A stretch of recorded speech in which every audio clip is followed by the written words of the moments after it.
Urinary incontinence is a it's a very common problem. Many people experience this, and it has, for some people, a large impact in their life, and others not so much. The question that we get most often initially on this is, do I even need to see anybody? It seems like a lot of people I talk to have this problem and that kind of a thing. And I guess my answer to that is that it really depends upon how this impacts your life. First of all, incontinence is very common, and it affects people in many different ways.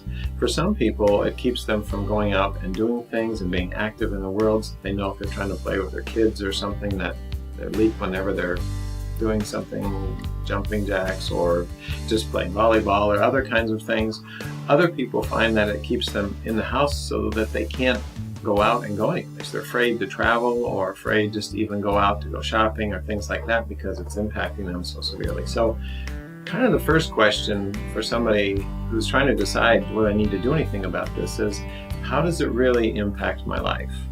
And if it's reached a point where it's starting to keep you from doing things that you want to do, I can't play with my kids, or I can't go out and go shopping, or I can't go out and travel, or just enjoy life in general, then it's time to get in and see somebody about it to improve it. Most types of incontinence we can significantly improve. Depending upon the type, there may be different approaches. Not all approaches to this problem of incontinence are things where you take medication or surgery or that kind of thing. So one of our goals and objectives is really to individualize the care that you receive based upon the type of problem that you have.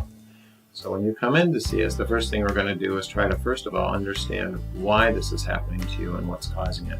Once we know what's causing it, at that point we can then make a decision about, okay, this might be the best approach to take in your particular circumstance. Do we want to try something that is with medicine, maybe something with physical therapy, maybe something that would require surgery? If you have a different kind of problem, we might work very hard at trying to stay away from surgery, or we might try medicine or physical therapy, or we might try to use some new techniques that have more to do with electrical stimulation or affecting the way the nerves work to try to make the bladder work in a better fashion.